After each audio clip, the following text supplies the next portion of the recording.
ये व्यवहार में समाधान को जाना जो जीवन में उतारेंगे आगे चल के। और ऑब्जर्वेशन के माध्यम से एक स्टोरी शेयर करना चाहते हैं जो 8 दिन में सीखा।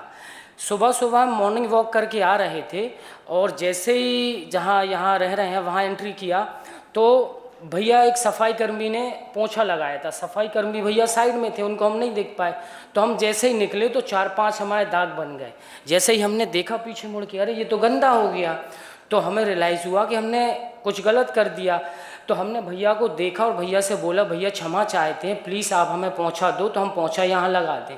तो भैया का क्या रिप्लाई आया कि नहीं भैया हम लगा देंगे। हमने कहा क्षमा चाहते हैं, प्लीज़ दीजिए। उन्होंने कहा नहीं, हम आपसे क्षमा चाहते हैं, आपका बहुत बहुत धन्यवाद।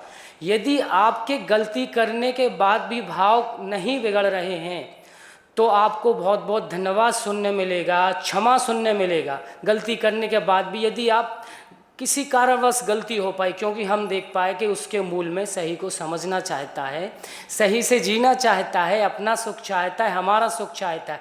ये हम एक मूल मंत्र यहाँ से लेके जा रहे हैं जो निष्ठापूर्वक और ईमानदारी से निर्वाह करेंगे। धन्यवाद।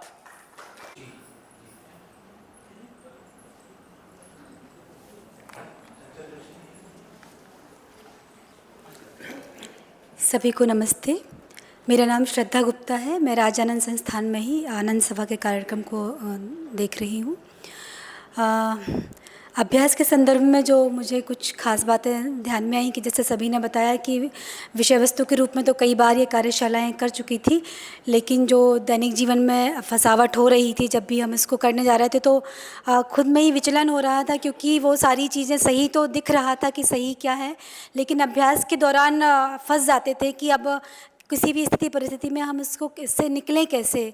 तो यहाँ पर ये बात बहुत अच्छे से समझ में आई कि मूलभूत सच्चाई पर अगर हमारी सजगता बनी रहती है और निरंतर हमें उसका ध्यान रहता है कि कोई भी स्थिति परिस्थिति हो, लेकिन अगर हम ध्यान रखते हैं कि सामने वाला भी सही को समझना चाहता है, सही जीना चाहता है, अपना सुख चाहता है, मेरा भी सुख चाहता है, ऐसी ही मेरी भी स्थिति है, तो अगर हम इसको ध्यान में रखते हैं तो सारी समस्याएं धीरे धीरे खुद ही शॉर्ट आउट होने लगती हैं। साथ ही जब अभ्यास करने जाते हैं और जीते हैं लोगों के साथ में, तो ये भी समझ में आता है कि भैया ने जैसे कि बहुत अच्छे जो 4 चरण बताए कि मूलभूत सच्चाई पर ध्यान बना रहे, फिर हम सामने वाले की नीड समझ सकें, कितनी भी बातें हो रही हैं उसको हम फिल्टर आउट कर सकें और उसकी नीड को समझ सकें कि वो क्या कहना चाह रहा है, उसके पीछे उसका भाव क्या छुपा है। सारी बातें तो ऐसी ही हैं, आने जाने दो, लेकिन भाव उसका पकड़ लिया तो हम उस भाव पर सही सही ऑब्जर्वेशन करके अपनी बात भी रख पाएंगे। क्योंकि पहले ये था कि हमने सामने वाले को समझ लिया, लेकिन हमारी भी कुछ स्थिति परिस्थिति है, तो भैया के उस बातों से ये भी समझ में आया कि हमें अपनी बात भी कैसे सटीक तरीके से रखना है, कैसे अपनी भी नीड और अपनी फीलिंग्स को बताना है। तो सही तरीके से सुनना और सही तरीके से बोलना, ये दोनों चीज़ों का जब अभ्यास करने गए, तो जब हम 4 लोग ग्रुप में अभ्यास कर रहे थे उस समय भी फंस रहे थे कहीं कहीं पर कि फीलिंग को नीड और नीड को फीलिंग समझ रहे थे, तो उस पर भी ध्यान गया कि बहुत बारीकी से खुद पर ध्यान देने की ज़रूरत है कि नीड क्या है और फीलिंग्स क्या हैं। और साथ ही अभी जैसे आज भैया ने वैराग्य के बारे में बात कही, जैसे सारे इस अभ्यास का जो सारा रूप में कहें तो वही है कि अगर सही समझ लिया तो उसी में सुख नज़र आने लगेगा, और जो भी हम गलत कर रहे हैं उस वही दुख है। तो ये बात बहुत गहराई से खुद में देखने की ज़रूरत है, हर पल हर क्षण खुद में सजगता की ज़रूरत है, तभी हम इस विषय वस्तु को सही रूप में फलीभूत कर पाएंगे, ऐसा मुझे समझ में आया। Thank you very much. धन्यवाद। प्रणाम। मैं Sudha Bajpai, government excellence higher secondary school Pansemal, जिला बड़वानी, इंदौर संभाग से। अभ्यास के संदर्भ में जो बातें मुझे ध्यान में आई वो ये रही कि मैं अभी तक जो मेरा व्यवहार था वो पूरा मान्यताओं से घिरा हुआ था, और उसी मान्यताओं के आधार पर मैं अपने संबंधे अस्तित्व और सह अस्तित्व में मेरा जीना रहा। परस्पर चर्चा में मुझे ये बातें ध्यान में आई कि मैं स्वयं की फीलिंग और आवश्यकताओं को तो समझ ही नहीं पा रही थी, और अपनी फीलिंग और आवश्यकताओं को सामने वाले के सामने रख भी नहीं पा रही थी, और ना ही मैं अपने अस्तित्व और सह अस्तित्व में जो जी रहे थे, जो जीना था, उसमें मैं दूसरों की आवश्यकताओं को भी और फीलिंग को भी नहीं समझ पा रही थी। इस ओर मेरा ध्यान गया। इन 8 दिनों के अभ्यास में परस्पर चर्चा में, परस्पर जीने में मुझे ये सीखने को मिला या ये महसूस हुआ कि अगर मेरे मूल भाव स्थिर हैं, उसमें किसी प्रकार का कोई कचरा नहीं है, कोई मिलावट नहीं है, तो कहीं न कहीं मैं जीने में, अपने व्यवहार में अपनी आवश्यकताओं को, फीलिंग को सामने वाले के सामने रख सकती हूँ और सामने वाले की फीलिंग और आवश्यकताओं को भी समझने का प्रयास बेहतर ढंग से कर सकती हूँ। क्योंकि मैं ये जान पाई हूँ कि अगर मेरे भाव स्थिर हैं, शुद्ध हैं, सामने वाले के सुख के प्रति सार्थक हैं, तो मेरे विचार भी मेरे भाव से जुड़े हैं। और अगर मेरे विचार मेरे भाव से जुड़े हुए हैं तो उसी अनुसार मैं अपना व्यवहार कर पाऊंगी। ये सारी बातें मुझे महसूस हुई और इन पर मेरा अध्ययन आज से ही, इस कार्यशाला के बाद ही तुरंत मैं अपने पर काम करूंगी। धन्यवाद।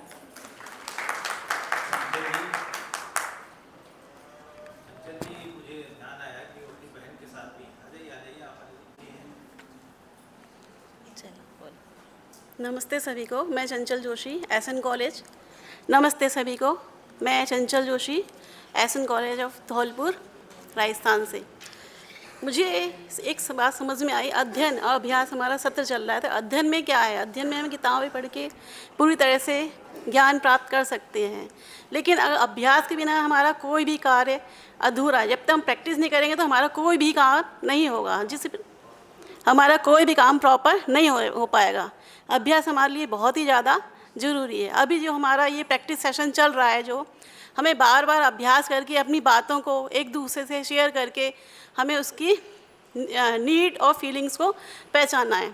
इसी प्रकार से हम उसका अभ्यास कर सकते हैं। मैं अपने अभ्यास को कंटिन्यू रखूँगी, जारी रखूँगी और कोशिश करूँगी जो भी हमारी अभी तक कमियाँ पूरी नहीं हो पाई, जो भी समस्याएं आती चली जा रही हैं जीवन में, उसको मैं कम करने की कोशिश करूंगी और अच्छे से अच्छा बेहतर करने की कोशिश करूंगी। धन्यवाद।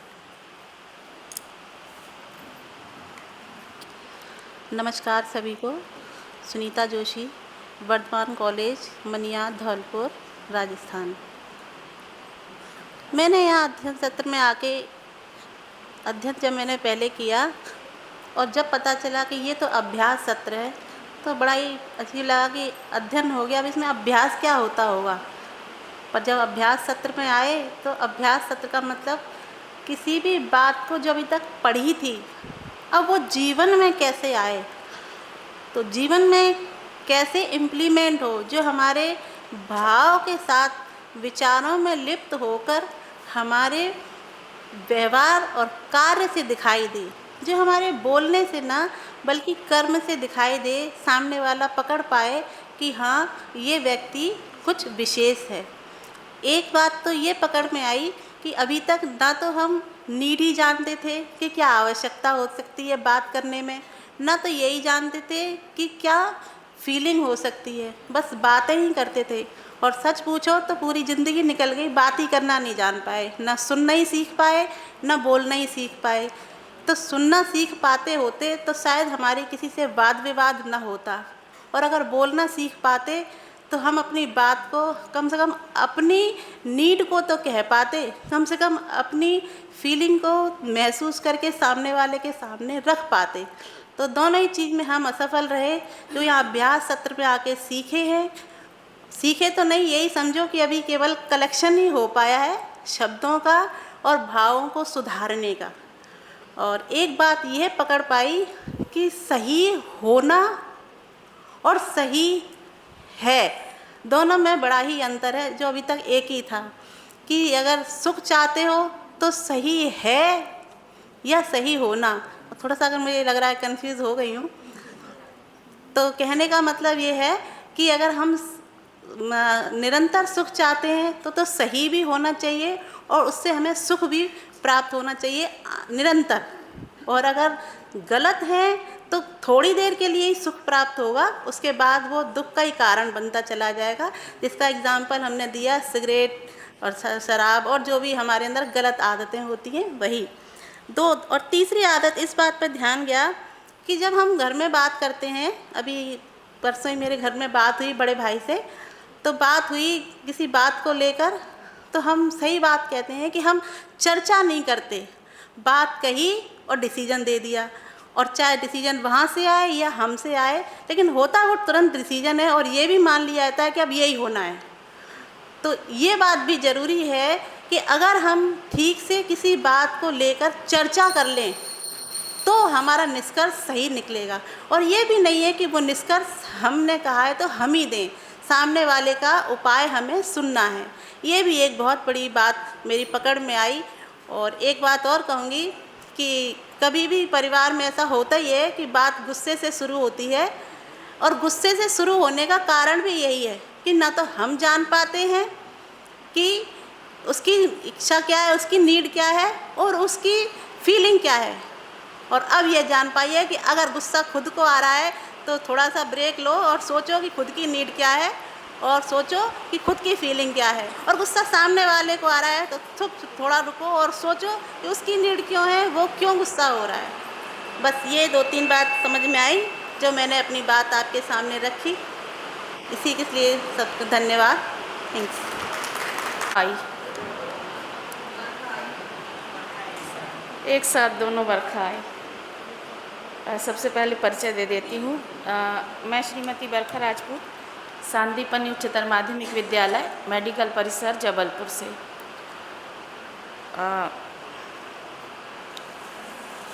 अभ्यास के संदर्भ में ये कहूँगी कि मैं सही समझकर जीना चाहती हूँ, मेरा सुख चाहती हूँ और आपका सुख चाहती हूँ, पर गड़बड़ी वहाँ होती है जहाँ मेरी कॉम्पिटेंस कम रहती है, और ये सारा चीज़ यहाँ सब में प्रतिबिंबित हो रहा है। तो मतलब सब हम एक जैसे हैं, दूर है, हम सभी एक जैसे हैं। तो जब हम एक जैसे हैं तो फिर हम, जब मैं स्कूल पढ़ती थी तब एक स्लोगन था, दूसरों के साथ सदैव ऐसा व्यवहार करिए जैसा आपको अपने प्रति पसंद है। और ये ऐसा सूचना एक स्लोगन के रूप में ही था। उसका भी अभ्यास अभ्यास अभ्यास, जाने कितना अभ्यास करना बाकी है। तो मैंने ये सोच लिया कि अब प्रायोरिटी के रूप में इसको तय करना पड़ेगा, तभी हम कर पाएंगे। क्योंकि हमने अभी तक फ्रेशर और फिर अभी विदिन 3 मंथ्स ये 3 बार वर्कशॉप अटेंड की हैं, पर ये वाली जो मुझे सबसे फ्रूटफुल लगी कि हम सूचनाएं तो ढेर सारी, न केवल UHV के माध्यम से वरन परंपरा की अनेक चीज़ों से खूब सारी सूचना इकट्ठा करके बैठे थे, पर उसको फॉलो नहीं कर रहे थे। यह मतलब बहुत माइनर लेवल पे, बहुत कम लेवल पे कर रहे थे। इसको तो बढ़ाना ही पड़ेगा, और जब तक स्वयं को करना है। डायरेक्शन भैया जी ने दे दिया है, उसके लिए मैं हृदय से बहुत कृतज्ञ हूँ, बहुत आभारी हूँ। क्योंकि मुझे यहाँ पर आके ऐसा लगा जैसे अब मैंने दर्पण देखा है, अब अपनी सही स्थिति पता चली। दूसरी चीज़ मैंने ये सोचा है कि अब इसकी निरंतरता को मैं बनाए रखूँगी, और निरंतरता तभी रहेगी जब मैं दृढ़ संकल्पित रहूँगी। और सबसे ज़्यादा मुझे जो प्रैक्टिस करनी है कि अभी तक वो जो अहंकार था ना, हम पढ़े लिखे समझदार हैं, कल और परसों में वो भ्रम पूरा टूट गया कि हमसे तो अभी ठीक से बोलना भी नहीं आता, ठीक से सुनना भी नहीं आता। तो जो भी भैया ने हम लोगों को एक तरीका बताया है, उस तरीके को धीरे धीरे इस्टेब्लिश करना है और अपने बोलने और सुनने में सुधार लाना है। तो ये इस तरह के कुछ टारगेट मैं अपने लिए से करके जा रही हूँ, और 6 महीने बाद फिर देखते हैं कितना कर पाई। और फिर वो दिखेगा मुझे वही मानवों के बीच में जो मेरे जैसे हैं, जो मेरे विद्यालय और परिवार में मुझे बताएंगे कि हाँ कुछ ठीक हुई हो या वैसा ही हो। Thank you.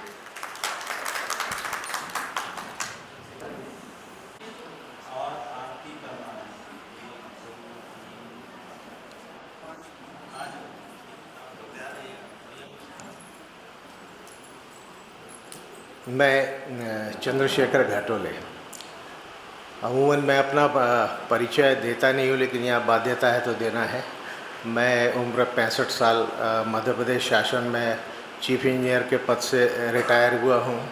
मैं हायर सेकेंडरी का टॉपर हूँ और ये सारी चीज़ें मैं टेक्निकली लोगों को नहीं बताता था, क्योंकि वो मैनिपुलेटिव लिसनिंग एंड टॉकिंग के स्किल्स जो है सारी ज़िंदगी में एक्यूमुलेट किए, उसको नहीं बताता।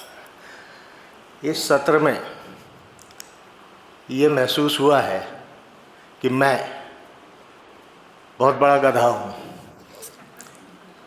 इस स्वीकारोक्ति की इतने सारे लोगों के सामने ये करने का मेरा एक पर्पज़ है कि मेरे दिमाग में बनी रहे, क्योंकि जीवन में जो है व्यवहार जीवन से मैं कहने का मतलब परिवार में, समाज में या इसमें मैं अपने आप को, मैं कुछ भी कह लूँ कि मैं कैसा भी था, फिर भी यहाँ बैठने के बाद मुझे पता लगा, अंतरात्मा से जब अपनी आवाज़ भी अपनी पता लगा, तो बहुत सारी कमियाँ जिनको हम अपनी विशेषता समझते थे, वो सारी चीज़ों से कहना चाहिए कि रिलीफ मिला है बहुत। शुरू के लगभग यहाँ के 50 घंटे के शिविर में शुरू के 5-1 घंटे अगर कहीं गए होंगे तो किसी एनालिटिकल या विरोध भावना के साथ गए होंगे, लेकिन बाकी बचे उन 45 घंटों में मैंने अपने आप को पूरा साधने का प्रयास किया कि मैं अपने ध्यान पर बना रहूं, और उसमें मैं काफ़ी सफल रहा।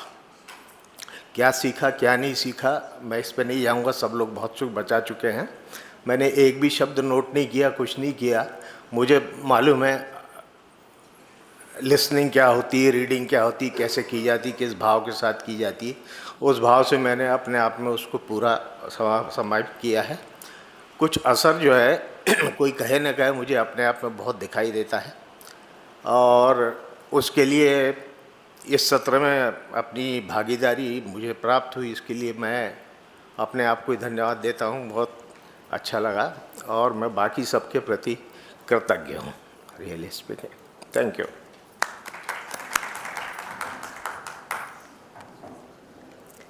मैं मीना चंद्रशेखर घाटोले राजा भोज हायर सेकेंडरी में लेक्चरर हूँ, और इस सत्र में जो कुछ यहाँ प्राप्त हुआ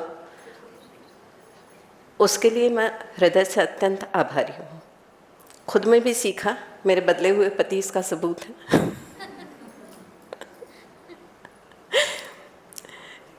हर बात जो है हृदय को स्पर्श करती रही, खुद में झांकने का बहुत अवसर मिला, बहुत कुछ जानना है।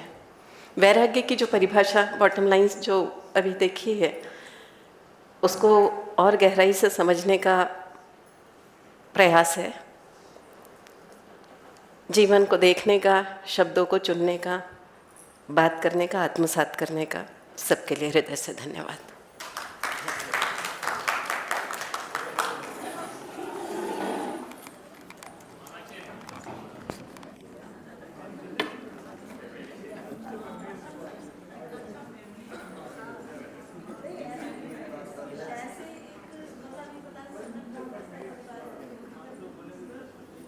जो इस कार्यशाला से मुझे सीखने को मिला वो पॉइंट में रख देती हूँ मैं, कि सबसे पहले तो स्वीकृति का भाव हम में बन जाए, कि स्वीकृति ये हो जाए कि हर मानव सही समझना चाहता है, सही जीना चाहता है, स्वयं का सुख चाहता है और मेरा सुख चाहता है।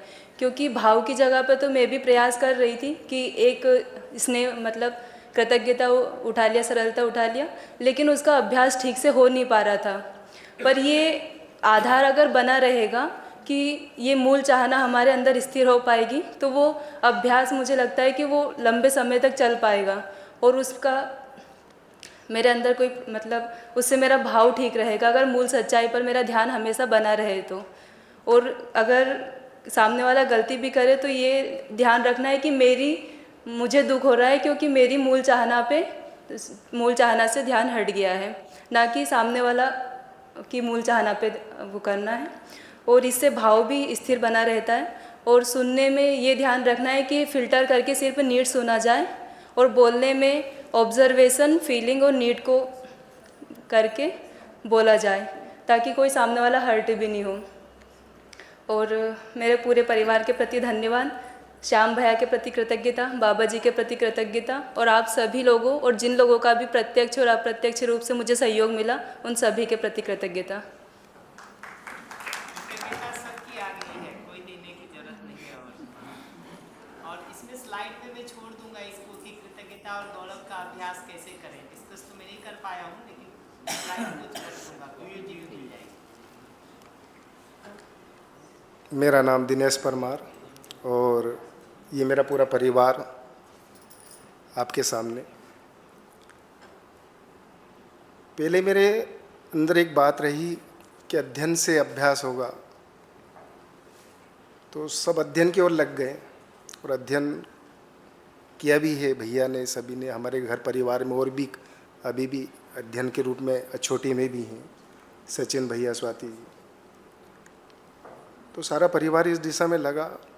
पर जो भैया ने मेरे को पहली बार ये ट्रिक मिली कि हमारे भी आपस में ऐसा नहीं कि आप यहाँ देख रहे हैं तो बहुत बढ़िया है सभी, थोड़ा सा क्लियर कर दूँ मैंने, तो ये घर जाके आप भी ऐसे ही करोगे, फिर यहाँ समस्या पैदा हो जाएगी। तो मूल में बात यह है कि हम भी जब दर्शन को लेकर बात करते थे आपस में तो एक दूसरे की नहीं बनती थी, तो सारी सूचनाएं होने के बावजूद भी वो जीने में नहीं आ पा रहा था। तो बार बार यही तो जितने भी प्रबोधक से बात होती थी तो वो फिर क्लियर ये नहीं बता पाते थे कि अभ्यास कहाँ से होता है। और जैसे ही भैया ने जो यहाँ रखा सारा और वो हमें सीखने को मिला, अब जीवन में उतारना है उसको और उसका ही अभ्यास करना है। बाकी और भी लोगों को सुनना है तो मैं तो बोलता रहता हूँ, इसलिए धन्यवाद सभी। मेरा नाम रसकौर परमार है, काला पीपल से, और मैं यहाँ पे आके नीट और फीलिंग समझ पाई हूँ और ये भी समझ पाई कि कैसे फिल्टर करके सुनना चाहिए। नहीं तो मेरे को यहाँ आने में डर लग रहा था कि क्या पता समझ भी पाएंगे या नहीं समझ पाएंगे। और मैं घर पे बच्चों को भी बहुत परेशान करती रहती हूँ पढ़ाई नहीं करते हो, ये नहीं करते, मोबाइल चलाते रहते हो, तो इसलिए अब सब समझ में आ गया कैसे बोलना चाहिए, कैसे फिल्टर करके बोलना चाहिए। नमस्कार सभी को, मेरा नाम आरती परमार है। मैं अपनी फैमिली के साथ आई हुई हूँ। पहले मैंने बहुत सारे शिविर किए थे तो मुझे समझ आ गया था कि ये करना चाहिए, वो करना चाहिए, पर यहाँ आई उसके बाद पता चला कि वो शब्द तो बहुत बड़े थे। एक्चुअल में पहले ये अपन एक दूसरे की नीड पकड़ना सीखें और उसके बाद जानो तो फीलिंग भी सीख सकते हैं। और एक पहले तो अपनी सीखो, मतलब क्या चाहते हैं अपन, अपने का बारे में मतलब पता ही नहीं होता अपने को कि क्या चाहते हैं अपन। पहले मुझे भी नहीं पता होता था, कोई कुछ बोलता था तो उसका नेगेटिव नीड जानती थी मैं, पॉजिटिव तो बिल्कुल नहीं जानती थी। लेकिन अब समझ आ रहा है पॉजिटिव जानेंगे तो झगड़ा होगा ही नहीं और बैर भी नहीं होगा और बोलना भी बंद नहीं होगा, उसमें और प्यार बढ़ेगा। यदि सामने वाले की फीलिंग और नीड अपन पकड़ पा रहे हैं और अपनी भी जान पा रहे हैं और दोनों की पूर्ति हो सकती है तो क्यों ना बीच का ही रास्ता अपनाएं, ना कि अपने ही बारे में सही सोचें। इसलिए मैं इतना समझ पाई हूँ कि आगे मैं इस पर काम करना चाहती हूँ कि जो भी मेरे अपने हैं, और अभी ये भी सोचती हूँ कि कोई मेरे बारे में कुछ गलत भी बोले तो मैं उसे कोशिश करूँ, जान पाऊँ कि वो चाहता क्या है मुझसे। मतलब ऐसा कि मैं ये नहीं चाहती कि वो मेरा छोटा, मतलब पहले रहता था ना कि छोटे हैं अपन, मैं क्यों झुकूं, बहुत से कॉल नहीं करते तो मतलब मैं क्यों पहले कॉल करूं। तो ऐसे रिश्ते में था, हो सकता उसको टाइम ना मिला हो सकता वो सोचता हो मैं भी पहले करूं। तो मतलब अब ऐसा समझ आ गया है कि ऐसा कुछ भी नहीं है। अपन यदि पॉजिटिव फीलिंग लाएंगे और पॉजिटिव नीड अपनी ओर से रखेंगे तो सामने वाला भी एक दिन पॉजिटिव हो जाएगा और अपने को समझ पाएगा और अपन पूरी कोशिश करेंगे। और मैं यहाँ से जाकर अपनी फैमिली के साथ ये सब जीना चाहती हूँ। धन्यवाद आप सभी को। नमस्ते, मेरा नाम सौरभ है और पहले की मानसिकता मेरी ये थी अध्ययन के बाद कि मैं एक तरीके से सहअस्तित्व को ध्यान में रख के उसका अभ्यास कर रहा था, मतलब सहअस्तित्व पे ध्यान बनाकर रखने का अभ्यास, साथ में एक धीरता और निर्विद्यता का अभ्यास कर रहा था। उससे ये हुआ कि मैं अपना तो विरोध भाव एक हद तक ख़त्म कर पाया कि अपने भाव को स्थिर रख के मैं एक तरीके से विरोध भाव को ना लाऊं, लेकिन उससे क्या हो रहा था कि परिवार के जो अन्य सदस्य हैं उनमें विरोध भाव आ रहा था, क्योंकि कहीं ना कहीं अब मुझे पता चला है कि कहीं ना कहीं उनकी कोई नीड थी जिसे मैं पूरा नहीं कर पा रहा था, क्योंकि मेरा जो अभ्यास में कुछ गैप थे, जैसे कि सहअस्तित्व को ध्यान में रख कर मैं अगले को अपने संबंधी के रूप में देख के और फिर उसकी मूल चाहना को भी मैं देख पाता था और फिर अपने हिसाब से उसकी नीड को पूरा करता था कि उस संबंध में क्या मूल्य है, बस उसी का निर्वाह करना, और मैं वहीं पे गलतियां करता था। लेकिन कहीं ना कहीं मुझे ये भी नहीं पता होता था जब भाव चुकता था कि उसके मूल में मेरा कोई नीड है जिसे मैं पहचान नहीं पा रहा हूँ, क्योंकि अधिकांश ये होता है कि हमारा ध्यान बाहर दूसरों के ऊपर ज़्यादा ही जाता है कि कोई मुझसे बात करने आया है तो इसका नीड क्या है। लेकिन उससे पहले अगर मैं ये देख पाऊँ कि मेरा नीड क्या है तो मैं सुनिश्चित कर पाता हूँ चीज़ों को, तो मैं अपने नीड को देख पाऊँ, साथ में सामने वाले की नीड को देख पाऊँ और उसका एक क्या सॉल्यूशन निकल सकता है बेहतर तरीके से, उस पर काम कर पाएँ और अपने भाव को स्थिर रख पाएँ, भाव को स्थिर रखते हुए और मूल चाहना पे ध्यान बनाए रखते हुए। तो इतना ही है, और काफ़ी सारी मान्यताएं भी टूटी क्योंकि कहीं ना कहीं मैंने कुछ चीज़ों को गलत मान रखा था, मुझे ऐसा लगता है। Thank you. ये सुख को बहुत गंभीरता से समझते हुए मैंने जीने का प्रयास किया अपने परिवार में और समाज में। धन्यवाद। सभी को नमस्कार। मेरा नाम महेंद्र तोमर है। मैं शासकीय उच्चतर माध्यमिक विद्यालय खड़ी में उच्च माध्यमिक शिक्षक के पद पर पदस्थ हूँ। डिस्ट्रिक्ट सीहोर है। अभ्यास के संबंध में जो बातें मेरे को समझ में आई वो ये है कि अपने पास में जो उपलब्ध वस्तुएं हैं उनका हम कैसे सदुपयोग करें, और एक चीज़ और जो मुझे समझ में आई वो ये है कि सामने वाला मनुष्य भी मेरे जैसा ही है, तो मैं उसके व्यवहार पे न जाते हुए उसके मंगल कामना के रूप में उसको लूँगा, उसका जो व्यवहार है उसको। एक चीज़ जो मुझे समझ में आई कि इस अभ्यास के दौरान मूलभूत आवश्यकता पर ध्यान देना है, और मूलभूत आवश्यकता का यदि हम अभ्यास करते हैं तो इसको एक शब्द में हम बोल सकते हैं जो कि भैया ने बोला है बार बार, वो इट वर्क्स, ये काम करता है।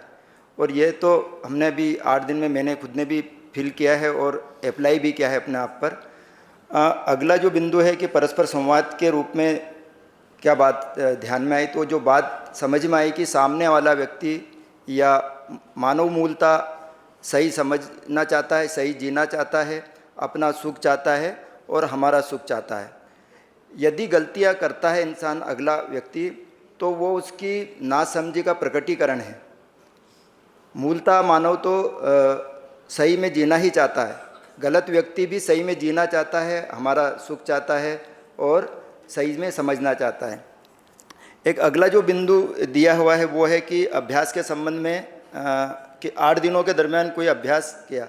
हाँ, तो जो छोटे छोटे ग्रुप हमारे 4-5 लोगों के जो हमारे ग्रुप्स बने थे, उसमें एक चीज़ तो यह है कि अब हम पूरा जो है वो तो सब लोग एक फैमिली के रूप में ही थे, लेकिन 5 लोगों से तो बिल्कुल ऐसे हो गए कि हम एक घर परिवार के लोग हैं, और हमने उसको रियलिटी में जिया। मतलब जो घटनाएं वास्तव में हुई, भैया मैं आपको बताना चाहता हूँ कि जितनी भी बातें की हमने हाइपोथेटिकल बिल्कुल नहीं की। मैंने जो भी रखा या सामने हमारे ग्रुप में से रखा वो बिल्कुल नेचुरल जो चीज़ें हुई कि आज आपके साथ में हुआ या 8 दिन 10 दिन महीने भर पहले जो हुआ उसको बताइए आप, चाहे घर में हो, समाज में हो, अपने कार्य क्षेत्र में हुआ हो, और वो डायलॉग क्या हुए।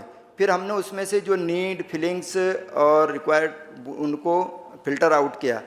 एक चीज़ मैं जो समझ पाया हूँ कि यदि सामने वाला व्यक्ति गुस्से में भी बात कर रहा है और चिढ़ के भी बात कर रहा है, इरिटेट हो रहा है, तो उसमें एक चीज़ यही ध्यान में आई कि उसका मूल उद्देश्य क्या है, उसकी मूल नीड क्या है ये समझ लें, और उसकी फीलिंग्स क्या है। यदि ये समझ लिया और अपने आप को शांत रखा तो शायद हम उसके साथ में अच्छे से व्यवहार कर पाएंगे।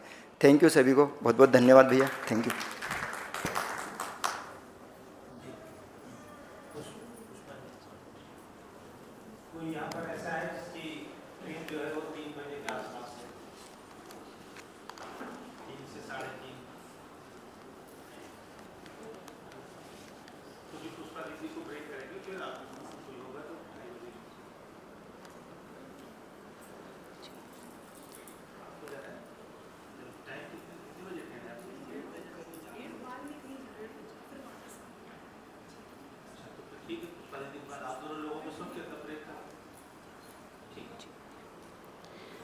नमस्ते सभी को। मैं श्रीमती पुष्पा अटूट, शासकीय प्राथमिक शाला बड़ियातुला, जिला खंडवा से। ये मेरा संक्षिप्त परिचय हुआ। अभ्यास के संदर्भ में क्या बातें ध्यान में आई, तो अभ्यास के संदर्भ में मुझे सबसे पहले तो ये ध्यान में आया कि जितनी सूचनाएं हमारे पास में है वो पर्याप्त है और अधिक सूचनाएं इकट्ठा करने की आवश्यकता नहीं है। उसी में जीने की आवश्यकता है और उसी में सुधार लाने की आवश्यकता है। और मैं यह भी जान पाई कि सही को सुनिश्चित करने के लिए अभ्यास की बहुत आवश्यकता है। सही धैर्य के अभ्यास मतलब ये जो कार्य है, जिस यात्रा में हम निरंतर चल रहे हैं, ये यात्रा जो है हम पिछले 10-20 सालों से इस पुरानी यात्रा पर चल रहे थे, लेकिन ये हमारे लिए अब नई यात्रा है। इस यात्रा पर चलने के लिए अगर हम ये सोचें कि आज हमने सुन लिया तो हम आज ही सुधर जाएंगे, तो ऐसा नहीं है। इसमें हमें धैर्य रखने की भी आवश्यकता है। कठिन परिस्थितियों में भी अपने भाव को हमेशा बनाए रखने की आवश्यकता है। जब भी कोई विरोध का भाव आए तब हमें स्वयं के भावों को बनाए रखना है और अपने भाषा को भी स्थिर रखना है, ठीक रखना है। और जब भी हम दूसरे मानव को देखें, ये बात भी ध्यान में आई कि जब मैं दूसरे मानव को देखूं तो मैं उसे देखकर ये ठीक जान पाऊं कि जो सामने वाला मानव है वो भी सही समझना चाहता है, सही से जीना चाहता है, अपना सुख चाहता है और हमारा भी सुख चाहता है। यदि किसी कठिन परिस्थिति में विरोध का भाव आ जाए तब भी मुझे ये धैर्य रखना है या ये ध्यान बनाए रखना है कि जो सामने वाला मानव है वो हमेशा समझ के साथ जीना चाहता है, निरंतर सुखी रहना चाहता है, मुझे भी सुखी रखना चाहता है और खुद भी सुखी रहना चाहता है और समझ से जीना चाहता है। परस्पर संवाद के अर्थ अगला जो प्रश्न था, परस्पर संवाद के अर्थ में क्या बात ध्यान आई, तो परस्पर संवाद के अर्थ में मुझे जो बात ध्यान आई वो ये है कि स्नेह का भाव जो है, स्नेह का भाव का स्वाद मिलने लगे तब बाकी चीज़ें जो है वो गौण हो जाती है। दिखाई देने लगे कि एक क्षण भी स्नेह का भाव टूटने लगे तो कहीं ना कहीं वह हमारे दुखी होने का कारण बनता है। अपने ही पैर पर हम कुल्हाड़ी मारते हैं जो गंभीर आगे चलकर गंभीर या घाव बनता जाता है। फिल्टर करके दूसरे की नीड को सुनने की आवश्यकता है, फीलिंग सुनने की आवश्यकता है। और अगर सामने वाला व्यक्ति प्लीज़ कह रहा है तो इसका मतलब यह नहीं कि वो अगर सामने वाला व्यक्ति विरोध में है और वो ज़ोर ज़ोर से चिल्ला रहा है तो इसका मतलब ये नहीं कि हम उसे उस विरोध के भाव से सुने, जबकि यहाँ हमें उसे फिल्टर करके सुनने की आवश्यकता है कि वो हमें कितनी ज़ोर से प्लीज़ कहना चाह रहा है। और जी धन्यवाद जी। लास्ट सेंटेंस, जैसे हमारे घर में हमारी बनती नहीं है तो अब मुझे यहाँ आके ये समझ में आया है कि वो मुझसे जितनी बार चिल्ला के कहते ना तो वो कहना चाहते हैं कि तेरी मेरी बनती नहीं, कि तेरी मेरी बनती नहीं मगर तेरे बिना मेरी चलती नहीं। धन्यवाद सभी को। सभी को नमस्ते। भैया नमस्ते। यहाँ बैठना बड़ा विचलित करता है पता नहीं। मेरा नाम श्रीमती जयश्री अमरेंद्र श्रीवास्तव मोहन है। सब लोग प्यार से मुझे जया कहते हैं। और हम दोनों पति पत्नी लखनऊ से आए हैं और इस वक्त मैं वाकई में बहुत भाव विभोर हो रही हूँ और बहुत खुश भी हूँ कि इतने दिन मतलब मैं आई थी, हाँ मैं इतने दिन आप लोग के साथ रही तो बहुत अच्छा लगा, बहुत कुछ सीखने को मिला, उसका सभी को बहुत बहुत धन्यवाद। और अभ्यास सत्र में कुछ चीज़ें ऐसी पकड़ में आई कि जो मेरे अध्ययन में एक्चुअली बहुत सहायक हैं, क्योंकि मैं जीवन विद्या परिवार से जुड़ी हूँ और मैं मध्य दर्शन में की स्टूडेंट हूँ। तो जो भैया ने कुछ चीज़ें जो बोली ना इसमें वो मुझे बहुत अच्छी लगी और उसमें जैसे सबसे मेन ये था कि हमारी भागीदारी अधिकतर रहे पूर्णतम निरपेक्षता के साथ। तो ये चीज़ मुझे एक्चुअली इसी में अभ्यास करना है। और अभ्यास के जो भैया ने चरण बताए थे कि इसमें इसको लॉन्ग टर्म करना है, कंटिन्यूटी के साथ करना है और पॉजिटिव माइंड फ्रेम के साथ करना है। और दूसरा ये है कि कम्युनिकेशन स्किल का तो मैं एनवीसी से दिसंबर 2022 में ऑलरेडी मैं ऑनलाइन सेशन कर चुकी थी। तो लेकिन उतना समझ में नहीं आया था क्योंकि वो कॉर्पोरेट माइंडसेट से था। पर श्याम भैया ने यहाँ पर जो चीज़ें बौद्धिक नियम के अंदर जो पकड़ाई हैं वो मेरे लिए बहुत बहुत मायने रखती हैं, जिसमें उन्होंने स्नेह और सरलता को जिस तरह से रखा है और असंग्रह को रखा है और विद्या को रखा है। तो ये सब जो छोटे छोटे जो मतलब हम लोग इस पे बहुत डिटेल पे हम लोग वार्ता करते थे, बैठते नहीं थे, बट अब ये सीधे मेरे जीने में जुड़ने लगे हैं। तो मेरे लिए अब मेरी मूलभूत वास्तविकता क्या है वो मुझे बहुत स्पष्ट दिख रही है। और 8 डेज़ की जो उपलब्धि है भैया वो ये है कि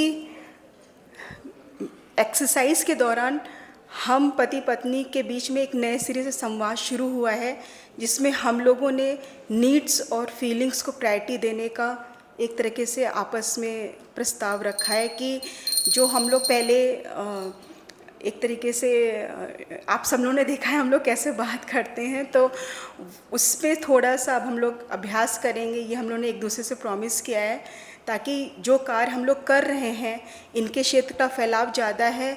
और मैं इस वक्त अपने लिए सबसे ज़्यादा जो एक मन का स्थिरता है उस पर काम कर रही हूँ, ताकि मैं जो आगे करना चाहती हूँ उसको अच्छी तरह से कर पाऊँ।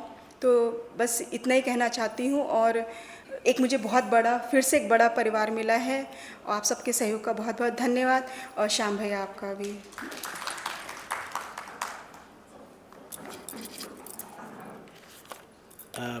मेरा नाम अमरेंद्र मोहन है। मेरा जीवन विद्या परिवार से जुड़ना 2019 जनवरी में MS3 कानपुर से हुआ। इस सत्र में कैसे आपस में संवाद किया जाए, अपने जीवन में संवाद को सुधारने के लिए यह सत्र बहुत ही महत्वपूर्ण सिद्ध हुआ। मैं गहराई से तो जीवन विद्या को नहीं जानता हूँ, पर कम शब्दों में जीवन में कैसे छोटे छोटे विचारों से अपने जीवन में बदलाव लाया जाए, यही चीज़ हमको समझ में आई।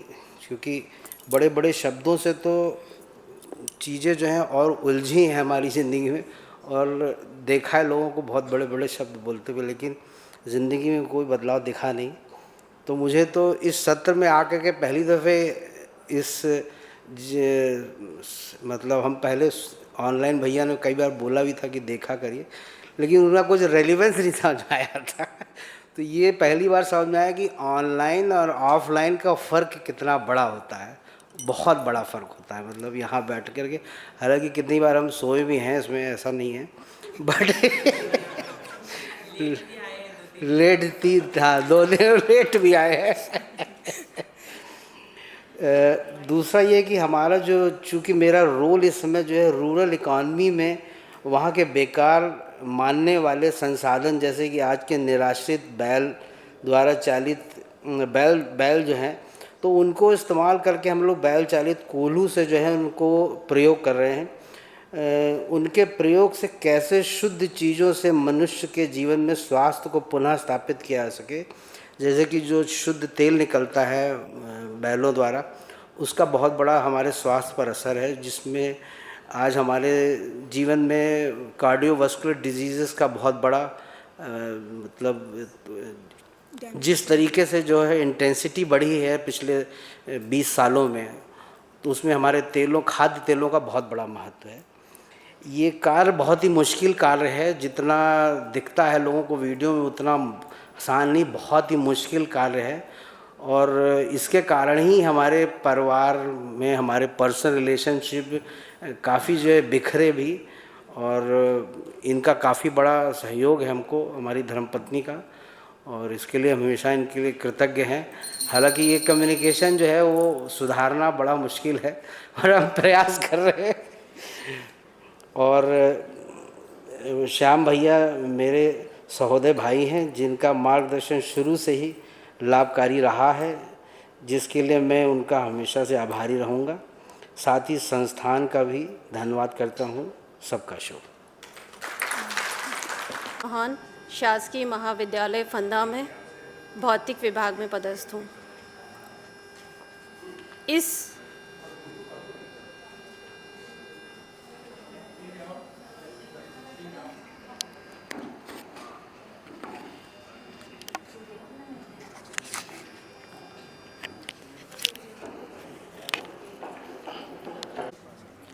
जी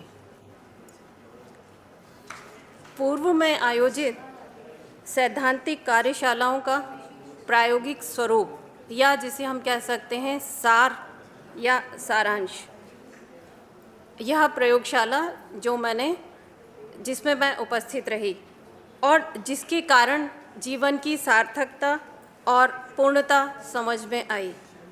मैं अपने जीवन में प्रायोगिक रूप से इसे कैसे जीऊं, इसका प्रयोग मैं स्वयं पर करूंगी। धन्यवाद।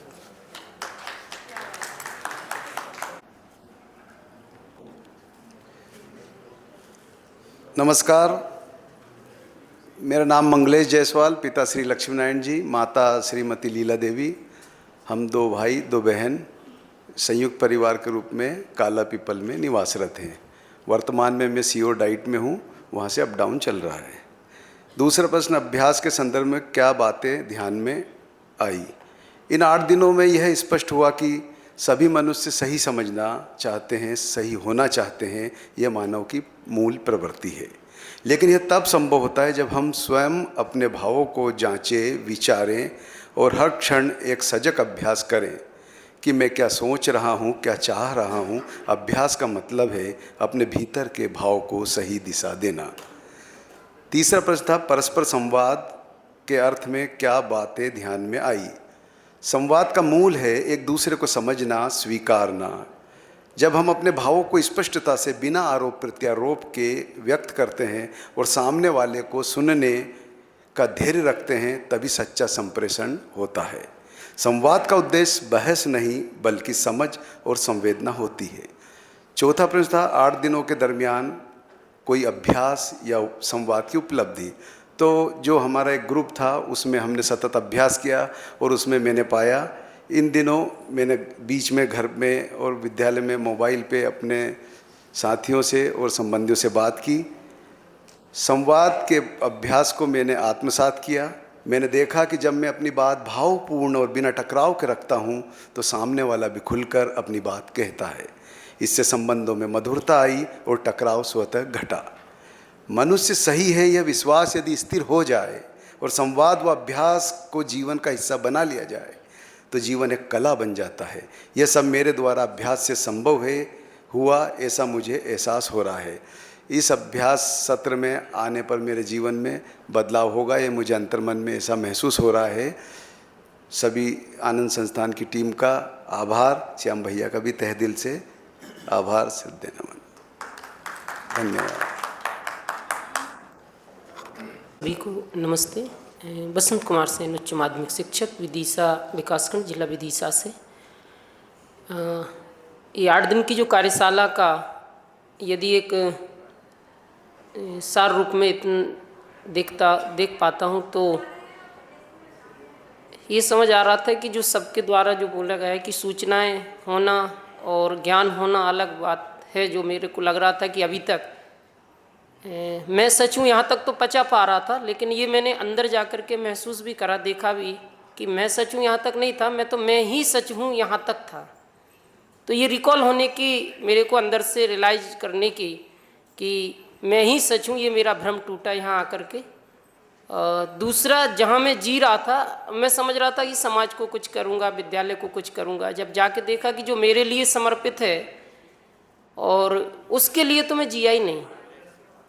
तो जो सबसे गहरा संबंध है मेरा, जिसके बल पे मैं ये सारा कर पा रहा हूँ, उस संबंध को मैंने बहुत नज़दीकी से कि नज़रअंदाज करता जा रहा था। लेकिन जब मैं रिकॉल हुआ तो मुझे एहसास हुआ कि मेरे होने के लिए मेरा जो जीवन साथी है उसका तो बहुत बड़ा रोल है मेरे इस जीवन की यात्रा को चलाने में।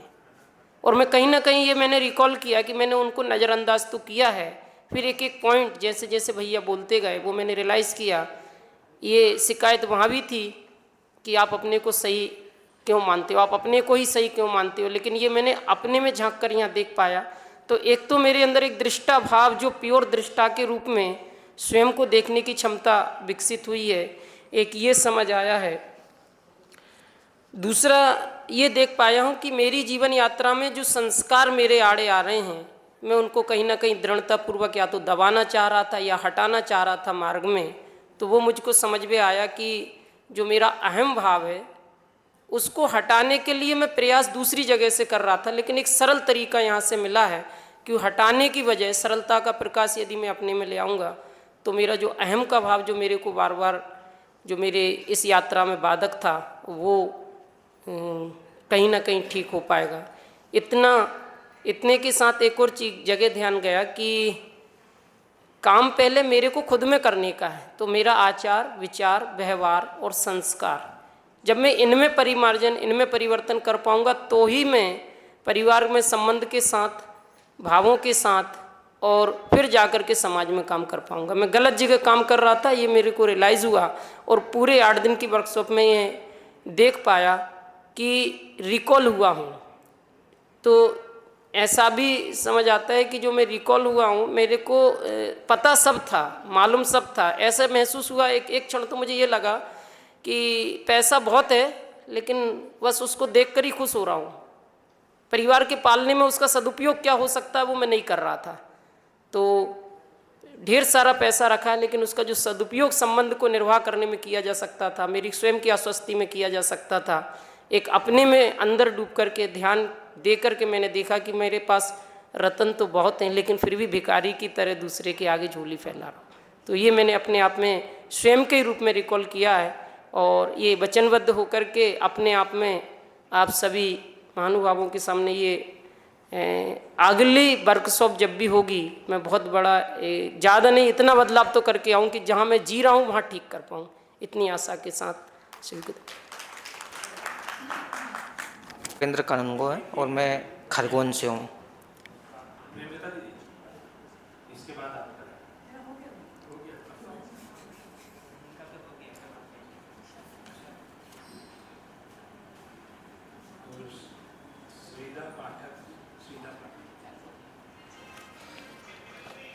तो मेरा नाम भूपेंद्र कानूनगो है और मैं खरगोन से हूँ।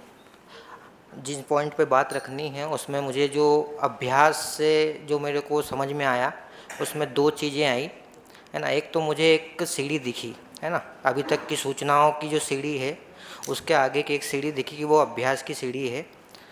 और दूसरी ये चीज़ दिखी कि अभ्यास की पद्धति क्या होगी, उसकी जो मेथड है।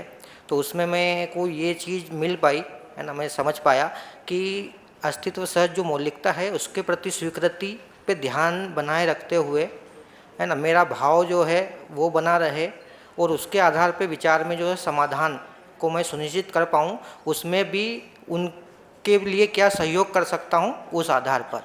तो ये मुझे अभ्यास के बारे में बहुत कुछ मतलब स्पष्टता इस तरह से हुई। परस्परता में जो वार्तालाप के बारे में आया तो ये मुझे समझ में आया कि बोलना और देखना जो है वो 2 महत्वपूर्ण बात है। तो इसमें मुझे ये समझ में आया और मैं देख पाया, मैं कर पाया इसमें कि बोलते वक्त जो है वो मैं अपनी फीलिंग को और अपनी जो नीड है उसको बता पाऊँ है ना। इसके पहले मुझे 2 ही चीज़ें पता थी, अच्छा लग रहा है और बुरा लग रहा है। अभी मेरे पास मुझे लगता है कि बहुत सारी चीज़ें आई है और मैंने उनका उपयोग भी किया और उसका परिणाम भी मुझे मिला। और सुनते वक्त जो है वो मैं उनकी जो फीलिंग है और उनकी जो नीड है उसको देख पाऊँ है ना, मतलब सुन पाऊँ और देखने में मैं वो जो देख रहे हैं ऑब्जर्वेशन उसको देख पाऊँ है ना। और कहते वक्त भी मैं अपना ऑब्जर्वेशन कह पाऊँ। इसको मैंने थोड़ा सा अभ्यास किया है और उसके जो परिणाम है वो परिणाम तो मैं शेयर पहले भी कर चुका हूँ शिविर में। लेकिन ये मुझे परिणाम आया कि मुझे एक बात ये भी समझ में आ गई कि वो जब मैंने अभ्यास किया है ना तो उसका जो परिणाम है ना वो मुझे आ गया। मतलब मुझे अभ्यास करके अब परिणाम देखना है ऐसा नहीं, मुझे वो आ गया है ना। मैं बात कर पाया घर पे और जब मैंने बात की तो मुझे ये समझ में आया ये 8 दिन में कि यार जो जिसको मैं समस्या समझ रहा हूँ दरअसल वो समस्या है ही नहीं, है ना। उसमें कहीं ना कहीं मेरे जो गैप्स हैं वो जो हैं कहीं ना कहीं चीज़ें वो आ रही है। तो मुझे ये समझ में आ गया कि अभ्यास मेरा सुख है, ये तो मुझे दिख गया। जब अभ्यास किया मैंने तो मैं सुखी हुआ, इतना मुझे दिख गया। तो ये सबसे बड़ी बात है ना। और 2 चीज़ें और इसमें हैं कि जिम्मेदारी के बारे में, है ना। ये मुझे समझ में आया कि अभी तक मैं जो है वो सूचना लेके अपनी ABCD मैं सीख रहा हूँ और पढ़ना वो सीख ले, इस तरह का पूरा विचार समाधान कर रहा था। अभी मुझे समझ में आया मैंने ABCD सीखी है तो पढ़ना मैं सीखूँ, है ना, उनका ध्यान आकर्षण उससे होगा, that is the second thing. ये भी मुझे एक चीज़ समझ में आई।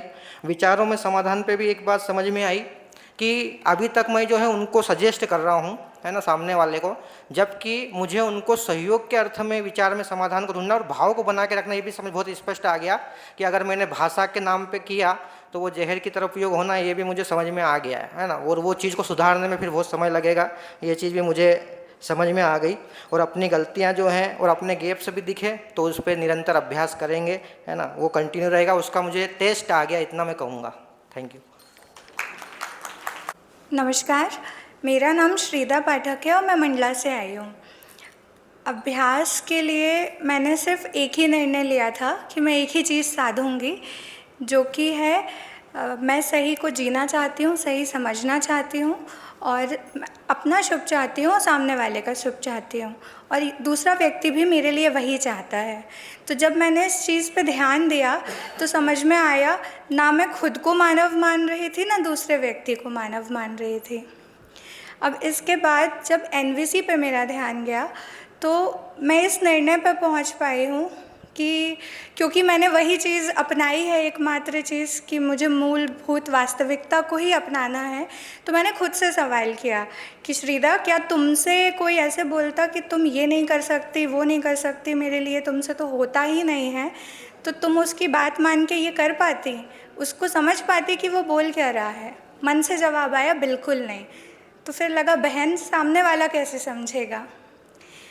ज़्यादा कुछ तो नहीं, इसी वास्तविकता को अपनाते हुए मैंने एक छोटी सी चीज़ अपनाई कि सुधार तो एकदम से मेरे अंदर नहीं आ पाया, मैं अपने सेंटेंसेस से ब्लेम हटा दूँगी। और ये एक्सपेरिमेंट मैंने अपने हस्बैंड के ऊपर भी किया कि मैं जो ये बोलती थी कि आप ये नहीं कर पाए, आपने मेरे लिए नहीं किया, आप चाहते नहीं थे, तो मैंने उनको बस फ़ोन करके ये बोला कि सुनिए, मुझे ये कमी महसूस हो रही है अपने आप में और मुझे ये ज़रूरत है आपकी इस चीज़ में। उन्होंने उस वक्त कुछ नहीं बोला और उन्होंने कहा हाँ मैं समझने की कोशिश कर रहा हूँ। आज सुबह जब सत्र चालू हुआ तब इंस्टाग्राम पे मेरे पास 3 मैसेज आते हैं, 2 वीडियोस थी और नीचे एक सिंपल सी लाइन लिखी थी, तुम्हारे जितना बोलना बताना तो मैं नहीं जानता, लेकिन मेरे पूरे भाव इन दोनों चीज़ों में है, तो सुन लेना। 2 गाने थे, एक गाना था तेरे बिना न गुजारा है और दूसरा गाना था चांद सी महबूबा हो मेरी। मैंने एक बार नहीं उसको 4 बार टी ब्रेक में ऐसे सुना और फिर देखा कि मैं यही चाहती थी, जो कि सिर्फ एक ब्लेम से हट गया। मैंने खुद को भी मानव जान लिया और सामने वाले को जानने की भी कोशिश की, तो हम दोनों ही मानव बनते जा रहे हैं। धन्यवाद। डॉक्टर युधिष्ठिर सिंह है, मैं Hindustan college of science and technology में से हूँ, आगरा से, और इस अभ्यास शिविर में मेरा लकीली आना हुआ, उसके लिए धन्यवाद। तो मैं अपनी बात को ऐसे रखना चाहता हूँ कि अब से पहले के जो भी शिविर मैंने अटेंड किए थे उसमें हमने संबंधों के 9 भावों को समझा था और ये भी देखा था कि उन 9 भावों का आपस में रिकॉग्निशन, इवैल्यूएशन और फुलफिलमेंट की आवश्यकता है। तो यहाँ पर कुछ गैप दिखाई देता था। तो ये फुलफिलमेंट कैसे हो? हम लोग संबंधों की बात करते हैं लेकिन संबंधों में जीना कैसे हो? तो यहाँ अध्ययन अभ्यास शिविर का मुझे अर्थ ये समझ में आया कि एक दूसरे को समझना ये अध्ययन का वस्तु है और उस हिसाब से समझते हुए वार्ता में एक दूसरे के फीलिंग्स को, नीड्स को समझना ये अभ्यास का काम है। तो उसके बाद ये बात एक और क्लिक करने वाली समझ में आई कि जब हम दूसरे से व्यवहार कर रहे हैं, अब ये जो दूसरा है ना, मेरा मित्र हो सकता है, मेरा संबंधी हो सकता है, अजनबी व्यक्ति हो सकता है, कोई भी हो सकता है, हम दोनों किन्हीं भी दो लोगों के बारे में बात कर सकते हैं। तो एक बात मूल में अपने रख करके हम बात करें कि सामने वाला सच को समझना चाहता है, सच को जीना चाहता है, अपना शुभ चाहता है, मेरा शुभ चाहता है। यदि इस बात को हम कभी व्यवहार के दौरान स्लिप कर जाते हैं, वहीं पर गलती होती है। तो अभ्यास में तो यही लाना है, मुझे ये शिविर से यही समझ में आया है कि कभी भी, वैसे तो कई बार स्लिप होगा, लेकिन अभ्यास में जब बना रहेगा धीरे धीरे, तो 6 महीने में, 8 महीने में, साल भर में ये ऐसा हो पाएगा, ऐसा मुझे विश्वास लगता है।